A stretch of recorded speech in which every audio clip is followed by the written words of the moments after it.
히브리서 13장 9에서 25절 다른 교훈에 끌리지 말라라는 말씀의 제목으로 함께 은혜의 말씀을 나누고자 합니다. 항상 시작이 있으면 끝도 있는 법이죠. 오늘은 히브리서의 이제 마지막 말씀이 되겠습니다. 우리가 히브리서를 항상 나누면서 또 성경을 항상 얘기하면서 제가 항상 중요하게 말씀드리는 것은 문맥입니다. 그리고 또 문맥 중에서 시작말과 끝말은 매우 중요해요.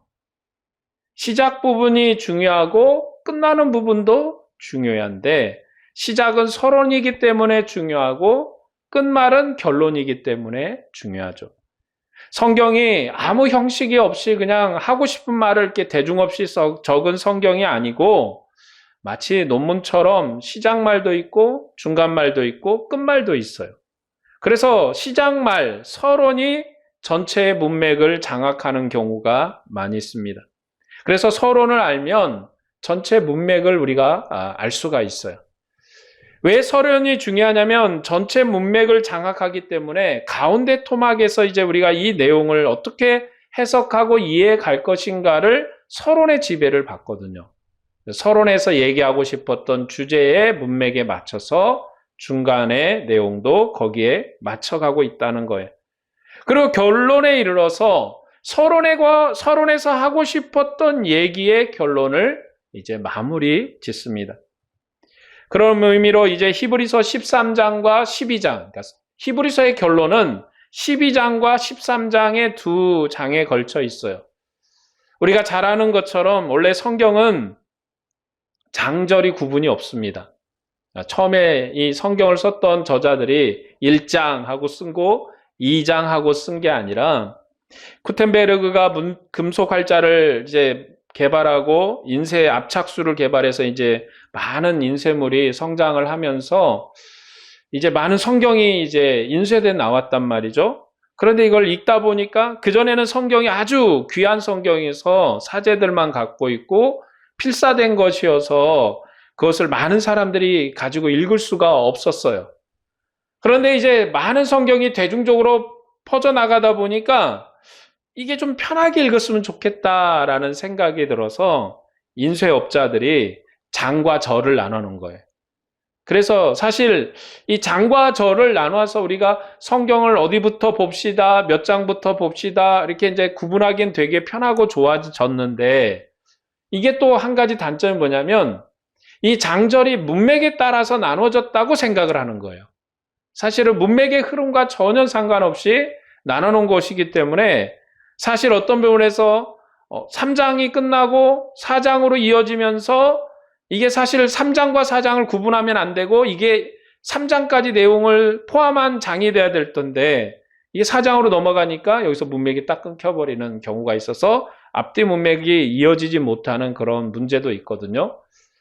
그렇기 때문에 우리가 이 장절이 꼭 그 문맥에 따라서 지어진 게 아니기 때문에 성경을 우리가 처음에 이렇게 읽을 때 장절을 다 빼고 처음에 좀 생각을 할 필요가 있어요. 그리고 나서 이제 그 내용을 더 깊이 이해가면 문맥을 따라가는 게 중요하다 그 얘기죠. 오늘은 히브리서 13장의 마지막 내용까지 함께 나누고자 합니다. 먼저 본문 9에서 11절 말씀을 보겠습니다. 여러 가지 다른 교훈에 끌리지 말라. 마음은 은혜로서 굳게 함이 아름답고 음식으로서 할 것이 아니니 음식으로 말미암아 행한 자는 유익을 얻지 못하느니라. 우리에게 제단이 있는데 장막에서 섬기는 자들은 그 제단에서 먹을 권한이 없나니 이는 죄를 위한 짐승의 피는 대제사장이 가지고 성소에 들어가고 그 육체는 영문 밖에서 불사름이니라. 이 내용은 옛 교훈을 따르지 말라는 권면이에요. 그리고 여기에 이제 설명하는 것도 대속죄일에 관련된 내용입니다. 옛 제도는 먹고 마심이 핵심인 제도예요. 그래서 출애굽 때도 하나님께서 자기 백성에게 발효되지 않는 딱딱한 빵과 쓴 나물을 먹으라고 했어요. 구약 제사장 제도에도 먹고 마심이 중요한 제도입니다. 그러나 먹고 마심으로 하나님과의 관계에서 유익을 얻지 못할 것이다 라고 히브리서가 말합니다. 왜냐하면 이 제도의 한계가 분명하기 때문에 그래요. 하나님께서 화목제물 외에 제사장에게 준 예물이 없어요. 그리고 매일 떡상에서 떡을 진상하였다가 성소 안에서 이 진상한 떡을 가지고 물릴 때 제사장들이 성소 안에서 먹는 것이 아니라 별도의 장소에서 먹었습니다. 하나님과 교제하는 떡을 하나님의 성소에 올렸다가 내려왔는데 그 교제의 떡을 그 자리에서 함께 하나님과 더불어서 먹고 마신 것이 아니라 물린 상을 종들이 모인 장소에서 나눠 먹었다는 거죠. 제사장들이. 그것처럼 하나님과의 관계가 매우 제한된 관계였어요. 하나님과의 교제는 성소에서 하나님의 상에 앉아서 제한된 관계로 교제하는 관계. 그것이 구약 성소 제도의 한계였습니다. 그래서 먹고 마심으로 하나님과의 관계가 유익을 얻지 못해요. 심지어 대속죄의 일에도 예물을 제사장이 먹지 못하고 영문 밖에서 불살랐어요. 이제 대속죄일이 되면 양을 한 마리 이제 취해서 이제 이스라엘 백성의 이제 그 마을로 이렇게 이제 우리식으로 하면 조리돌림을 돌리는 거 양을. 그래서 저주를 하고 매질을 하고 막 그래서 그 양을 이제 다시 성소로 가져와서 잡습니다. 왜냐하면 이 예물은 하나님과 자기 백성이 죄를 용서하는 건데 이 이스라엘 백성이 이 제물에다가 자기의 모든 그 죄와 저주를 담아서 비난을 하고 그 예물을 이제 하나님의 성소에서 태워드리는 게 아니에요. 이 예물은 화목제물도 아니고 속건제물도 아니고 아무것도 아니고 대속죄일에 죄를 용서하는 제물이기 때문에 이 제물을 성소 안에서 잡는데 피는 하나님의 단에 드려요. 그러나 육체는 어떻게 합니까? 영문 밖으로 가지고 나가서 거기에서 불살라요. 하나님의 성전도 아니고 예루살렘 성 밖에 있는 영문 밖, 죽음의 자리, 쉽게 말해서 그 자리는 뭐냐면 성전에서 제사하고 나오면 여러 가지 이제 지저분한 부산물들이 있잖아요. 그것을 태우는 장소예요. 그걸 버리는 장소예요. 그러니까 하나님의 이 어린 양을 하나님의 속죄제물로 드리고 나서 피는 하나님이 받으세요. 왜냐하면 피는 생명이기 때문에 하나님이 받으시고 이 남은 육체는 양의 그 제물은 영문 밖에서 불살라 드렸다는 거죠. 하나님과 자기 백성이 관계를 회복하는 대속죄일이지만 제사장은 하나님의 제단에서 먹을 권한이 없어요. 이스라엘 백성이 하나님과의 관계에서 대속죄일에 기쁨으로 이 제단에서 함께 먹고 마시는 것이 아니라 하나님 앞에 드렸던 이 예물을 영문 밖에서 태워드리고 피만 하나님이 받으세요. 이것이 구약 제물의 한계이고 핵심입니다. 하나님께서 피는 제사장에게 주지도 않았고 제물도 조금만 주셨어요. 제한적으로 주셨어요. 그런데 대속죄일에는 아무것도 주지 않았다는 거예요. 유대인들이 율법주의자들이 먹고 마심으로 유익을 얻으려고 하는 것은 히브리서에서 아무 유익이 없다고 가르치는 거예요. 하나님과의 관계에서 아무런 유익이 없어요. 우리가 무엇을 먹는가, 우리가 무엇을 마시는가가 우리를 거룩하게 하는 것이 아님을 강조해요. 그리고 여기에는 뭐가 있습니까? 예수 그리스도의 피가 있어요. 우리가 이제 성찬을 할 때 예수님의 피를 먹고 마시고 예수님의 살을 먹고 마시는 것은 구약에서는 주지 않았던 거예요. 구약에서는 살은 줬죠. 양의 살은 줬지만 아들의 살을 준 적이 없었고 아들의 피를 준 적이 없었어요. 구약에서 피는 하나님의 온전한 소유물이었습니다. 왜냐하면 생명이 피에 있기 때문에 하나님만이 가지시는 거예요. 그런데 아들은 죽기 전에 제자들과 성만찬을 하시면서 제자들에게 이것은 내 살이라고, 이것은 내 피라고, 구약 백성 누구에게 주지 않았던 온전한 피를 자기 백성에게 주셨습니다. 그러므로 우리에게 임한 구원은 그리스도의 구원의 피예요. 그리스도의 피가 우리를 온전하게 하셨고 거룩하게 하셨습니다. 그러므로 우리가 구약처럼 먹고 마심으로 유익을 얻는 백성이 아니라 그리스도의 복음으로 유익을 얻는 백성이에요. 옛 제도로 돌아가는 것은 그리스도를 부인하는 것이고 십자가의 수고를 무익하게 하는 거예요. 그러니까 옛제대로 돌아가는 그리스도를 부인하는 거예요. 십자가의 수고를 무익하게 만드는 거예요. 그래서 교회는 구약의 율법의 제도로 돌아갈 수가 없어요. 오늘 누가 유월절을 다시 지내자, 다시 뭔가 안식일을 지내자, 그러면 그리스도를 전면 부인하는 거예요. 그것은 아주 복음의 큰 범죄입니다. 우리가 그리스도의 백성으로 아들의 영광을 위해 사는 백성이기 때문에 그의 이름을 존귀하게 해야 될 백성이에요. 그러므로 유익하지 아니한 율법으로 돌아가려고 하는 교회에게 사도가 권면하는 것입니다. 율법으로 돌아가지 마라. 그것이 범죄라고. 본문 12에서 13절 말씀을 또 보겠습니다. 그러므로 예수도 자기 피로써 백성을 거룩하게 하려고 선문 밖에서 고난을 받으셨느니라. 그런즉 우리도 그의 치욕을 짊어지고 영문 밖으로 그에게 나아가자. 예수 그리스도께서 대속죄일의 제물처럼 진 밖에 부정한 장소인 영문 밖으로 나가서 고난을 겪으셨습니다. 예수님은 예루살렘 밖 골고다에서 저주받은 죽음을 죽으셨어요. 그가 고난을 받으시고 그의 피를 하나님 앞에 드렸습니다.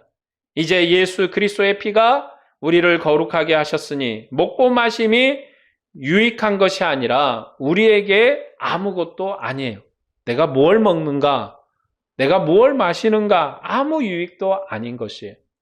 그렇기 때문에 예수님의 가르침처럼 우리가 먹고 마시는 것으로 우리를 거룩하게 하는 것이 아니라 이제는 우리를 부정하게 하는 것은 우리의 마음에서 나오는 이 말들이에요.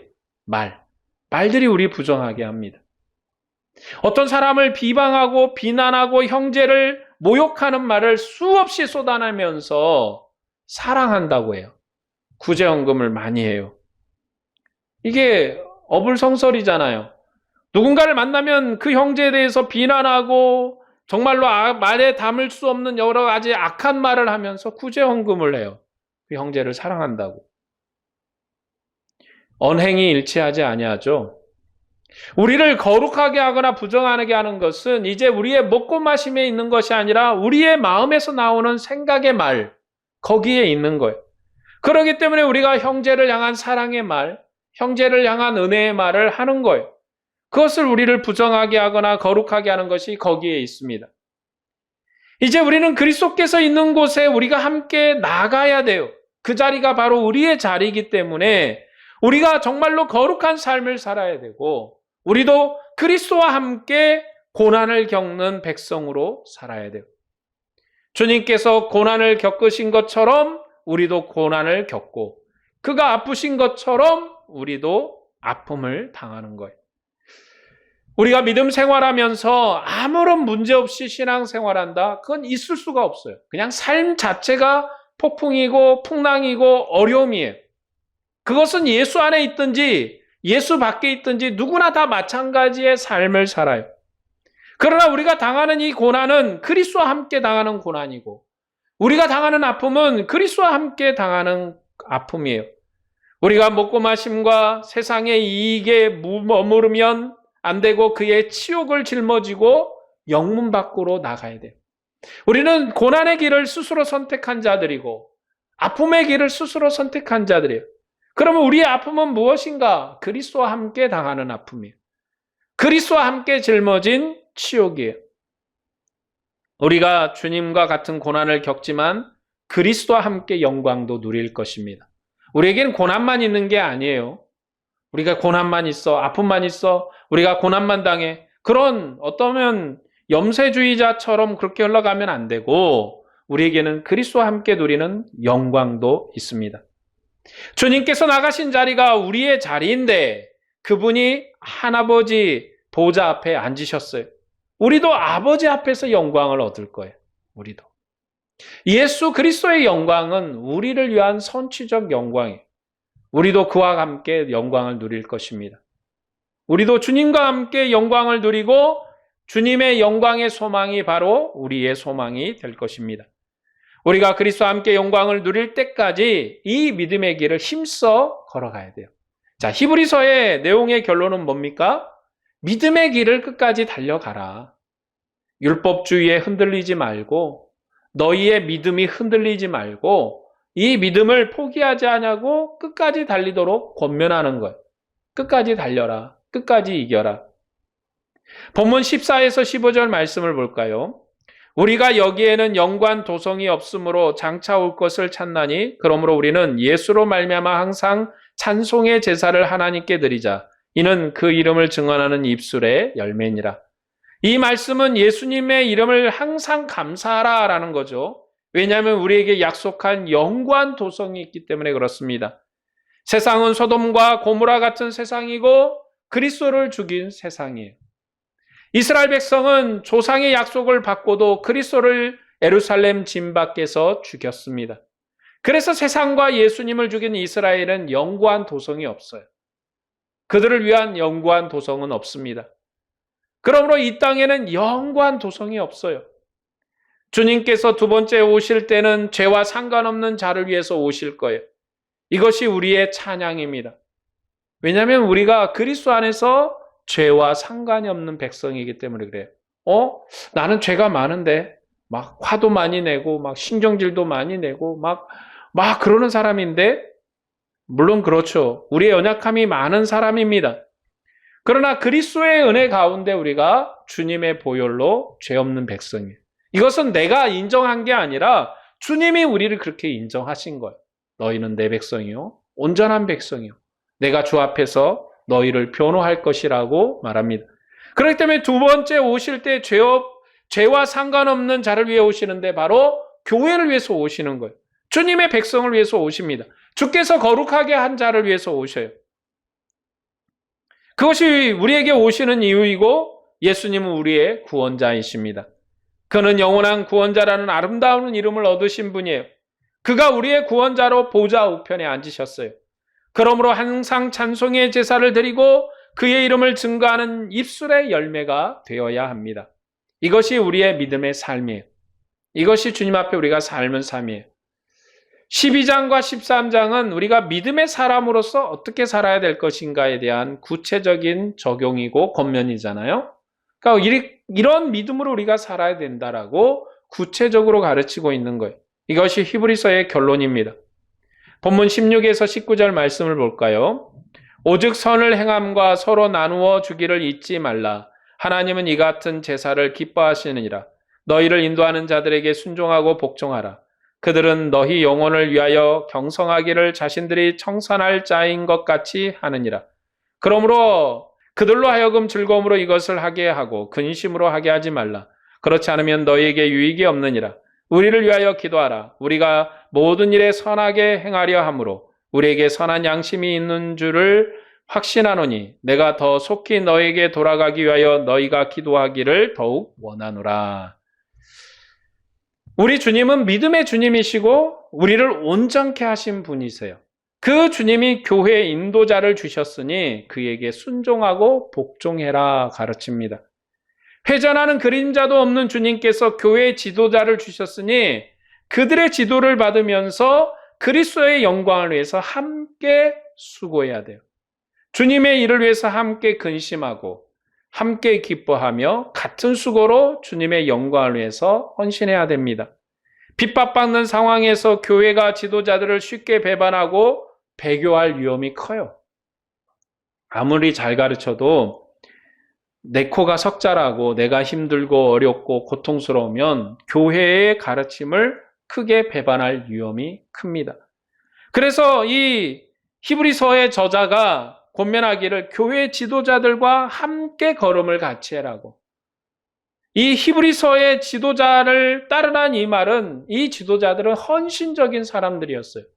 그리스도의 교회를 세우기 위해서 수고한 주님의 백성이었습니다. 이 히브리서를 통해서 교회를 권면했던 저자는 그들에게 돌아가겠다고 다시 한번 말하고 있습니다. 내가 더 속히 너에게 돌아가기를 위하여 너희가 기도하기를 더욱 원한다라고 말합니다. 이 히브리서의 저자가 지금 돌아가겠다는 거예요. 내가 속히 돌아가서 너희를 위하여서 기도하기를 더욱 원한다고 말합니다.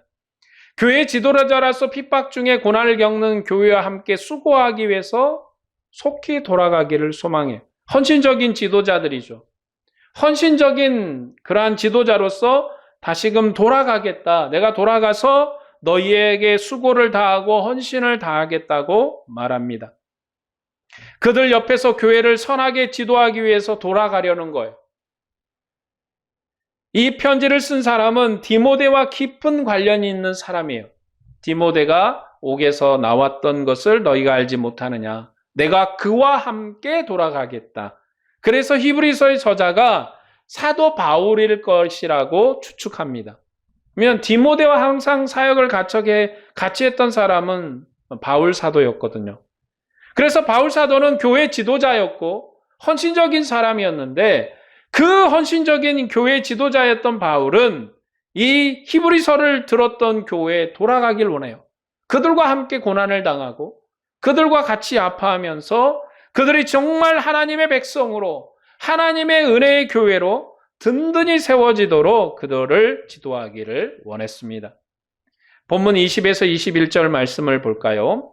양들의 큰 목자이신 우리 주 예수를 영원한 언약의 피로 죽은 자 가운데서 이끌어내신 평강의 하나님이 모든 선한 일에 너희를 온전하게 하사 자기 뜻을 행하게 하시고 그 앞에 즐거운 것을 예수 그리스도로 말미암아 우리 가운데서 이루시기를 원하노라. 영광이 그에게 세세 묵은토록 있을지어다. 아멘. 양의 큰 목자는 예수 그리스도이시고 작은 목자는 주님께서 세우신 지도자들입니다. 그리스도는 창조의 근본이시고 아버지의 보좌 우편에 앉으신 분이세요. 그는 죽음과 사망의 세력으로부터 자기 백성을 인도하는 목자이십니다. 그래서 주님은 양들의 큰 목자셔요. 그는 죽음을 정복하신 평강의 하나님이십니다. 우리에게 평강의 하나님은 죽음을 이기신 평강의 하나님이세요. 여기에 평강은 우리의 마음이 편안해진 평강이 아니라 죽음을 이긴 평강이에요. 우리의 마음이 우리가 정말로 우리의 육체가 큰 고난 중에서도 항상 평안하다는 것은 죽음을 이긴 평강이 우리에게 있기 때문에 그래요. 여기 본문에서도 그렇고 대부분 성경에서 평안하다라는 내용들이 죽음을 이긴 평강이에요. 여러분 우리가 고난을 당하는데 어찌 마음이 고통스럽지 아니하고 우리가 힘든 일을 당하는데 어찌 마음이 슬프지 아니하겠습니까? 당연히 고통스럽고 슬픈 거죠. 여러분 어려운 일을 당할 때 우리의 마음이 항상 막 바다같이 편안하던가요? 조바심도 나고 걱정도 되고 근심도 나고 잠을 이루지 못할 때도 있습니다.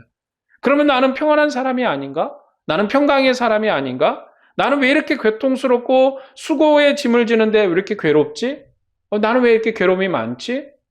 하나님이 나를 사랑하신다는데 나는 왜 이렇게 괴로울까?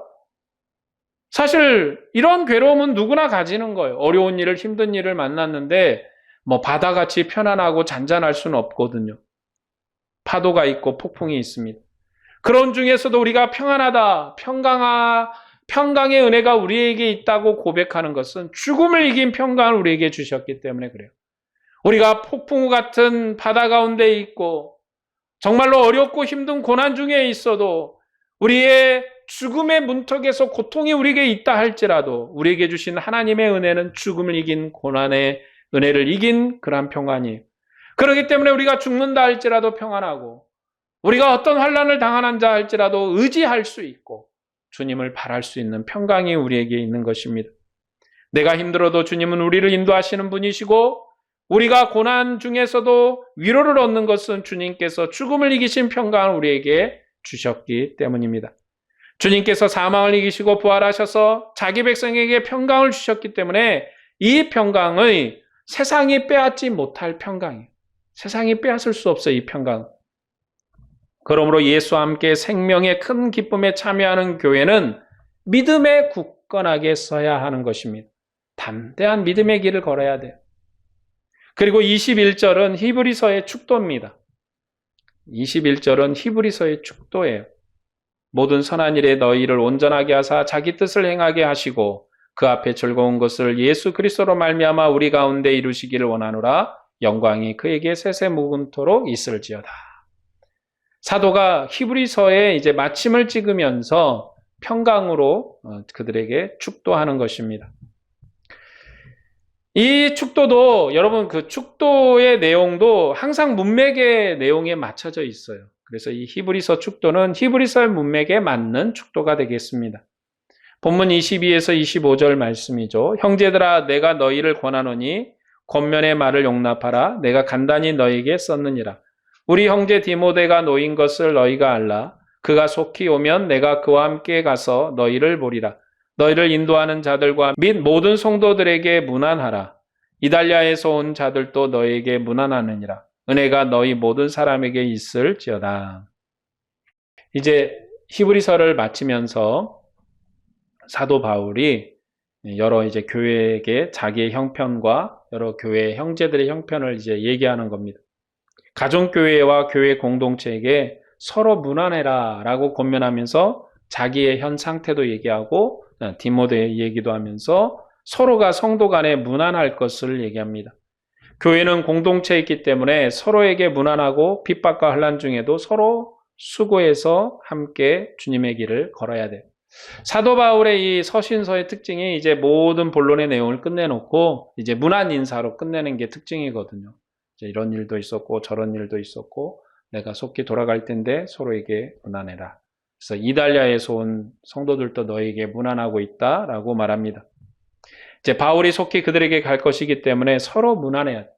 이제 얼굴을 붉히는 일이 없도록 그들과 서로 불편한 마음으로 만나지 않도록 내가 너에게 이렇게 글을 써서 보냈으니 너희 행실도 고치고 너희의 믿음도 굳건하게 해서 다시금 문안할 때 서로가 근심되는 일이 없도록 그들에게 문안하고 있습니다. 그가 가서 교회를 더욱더 굳건하게 세울 것이에요. 그러니 그가 오기 전이라도 교회가 굳건하게 서야 되는데 주님의 교회로 서로 문안함으로 교회 공동체가 회복되고 서로가 도와서 믿음의 승리로 서로를 인도하도록 그렇게 권면하는 것입니다. 이제 히브리서를 이제 마무리했습니다. 히브리서는 믿음의 주님이신 예수 그리스도를 온전하게 붙들고 믿음으로 온전히 서라고 권면하는 성경이에요. 우리가 그리스도의 영광을 이미 받았지만 아직은 아닙니다. 그러므로 끝까지 이 믿음을 붙들어야 돼요. 우리가 다 이루었다고 말할 수도 있고 아직 이루지 못했다고 말할 수도 있어요. 그러므로 우리가 끝까지 믿음을 붙들고 이 믿음의 길을 달려야 합니다. 이 믿음의 길을 가는 중에 우리에게 허다한 믿음의 증인들이 있습니다. 그들의 수고와 헌신을 우리가 생각해야 돼요. 우리가 믿음을 걷다가 낙담이 되고 전진할 힘이 없을 때 믿음의 선진들의 수고를 생각하면서 힘을 얻고 이 믿음의 수고를 함께 완성해야 합니다. 이것이 히브리서가 우리에게 주는 권면이에요. 끝까지 달려라. 끝까지 참아라. 끝까지 인내해라. 끝까지 모든 결론을 이룰 때까지 믿음의 길을 멈추지 말라. 우리가 히브리서의 가르침을 살피면서 율법 백성이 아니라 복음의 백성으로 온전하게 서야 합니다. 오늘 히브리서를 마무리했는데 여러분들은 믿음의 사람으로 하늘 백성으로 승리하는 백성으로 사시기를 주님의 이름으로 축복합니다. 기도하겠습니다.